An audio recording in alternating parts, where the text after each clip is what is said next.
All right, let's then move on to this conversation. There is, of course, that concern, remember, around that Fly Sefe passenger who was seen, the videos going viral on social media. And when you look at, the videos that have gone viral on social media, there have been a number of questions that have been raised about this particular issue. You think about the fact that others are saying she was, outside of her working hours, possibly on leave, on holiday. Does the employer then have jurisdiction when it comes to this particular matter? Let's speak to Patrick Deale now, who's the Labour analyst, to discuss this and look at what are some of the implications. Patrick, good evening to you, and thank you so much for your time. Happy New Year. Hope it's been a great start to 2025 so far. My pleasure. Thank you. First day, so far so good. Thank you. All the best to you too. Thank you. It's good to hear so far so good. So let's just start with this one. I mean, a number of people on social media have been watching this video going viral, and they've been saying, okay, she's outside of her working hours, definitely not at work. The employer does not have any jurisdiction over this matter. Is that what the law says? No, it's not. It's not an exclusive definition or conclusion to connecting the act on the plane to the labour law, because the identity of the employee was known, and particularly that the employee was employed by SABC. Mm-hmm. And once the identity of the employee as an SABC employee has been connected with her employer, committing these acts of inappropriate, unruly behaviour, and it spoke for itself. Looking at the video, what she did and the way she behaves, it's unacceptable contact. And simply because there is a connection between her and her employer, what happens as a consequence, her employer is tarnished by the actions and the conduct and the behaviour of their employee in that incident, and therefore suffers consequential, secondary damage, so that people will think less of the SABC. Their reputation in the community would be severely affected, and if they didn't do anything about it, then it would be even more seriously affected. And so, it most certainly is a set of circumstances where the SABC can rightfully take action against that employer in a disciplinary case, and which could lead to dismissal unless there are any extenuating circumstances that can be found. So the linkage between them is vital. If it happened and there's no linkage and there's no publication of it and no connection with the SABC, and it happened and no one kind of knew about it,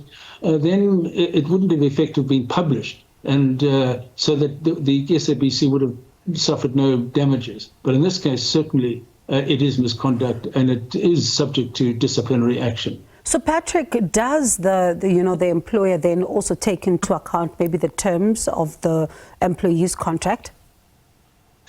Yes, and a lot of employers do have a general code of conduct where they list the types of conduct or behaviours that can be potentially subject to disciplinary action, would be considered misconduct.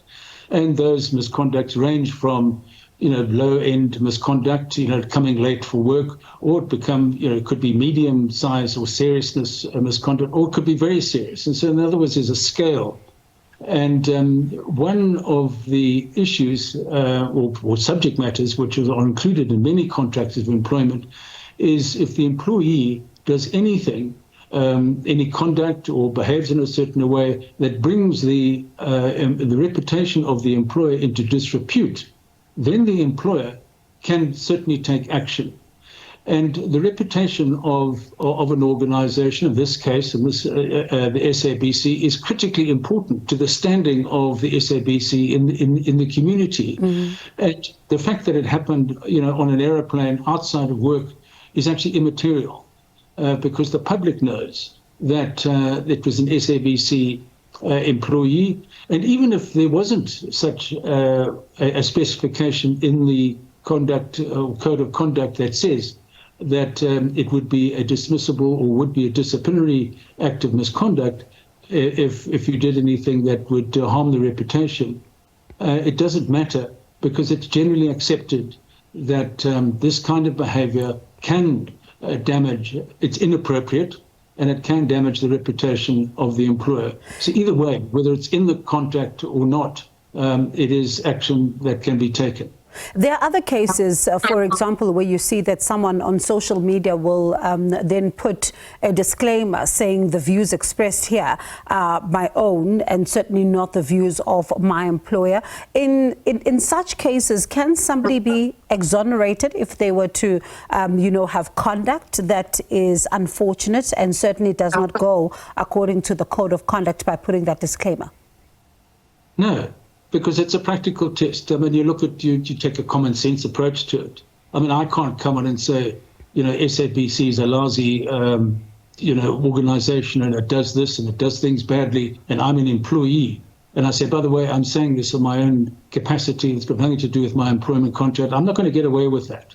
I can't do that. And it's obvious and common sense that I shouldn't be doing that. And so we do need to apply what would be reasonably understood to be, insulting remarks, disparaging remarks, damaging remarks to my employer, no matter how much I try and escape it, because then I could say anything and get away with anything, and that would be untenable. Patrick, thank you so much for getting us started in 2025 and really just warning us to be careful about what we're putting out there. Absolutely. No, really, this whole social media thing, people are going to be seriously, circumspect about it, because one viral, even just one or two, can cause it. If you go to a public, like a rugby match, a soccer match, and you behave badly, and you're wearing a T-shirt from your employer, and you get identified, you're in trouble if you behave badly, because there's a connection that's made. So it's a point to start off the new year and just be very, very careful about the manner in which you behave in public, which could affect your workplace employment security. Certainly. So thank you. Thank you so much. Thank you, Patrick. Appreciate your time. That is Patrick Deale there, who's a labour analyst. Really do be careful. Take extra caution about what you're putting out there on social media and what goes viral and your conduct, as he says. And certainly then we'll continue to monitor this particular story.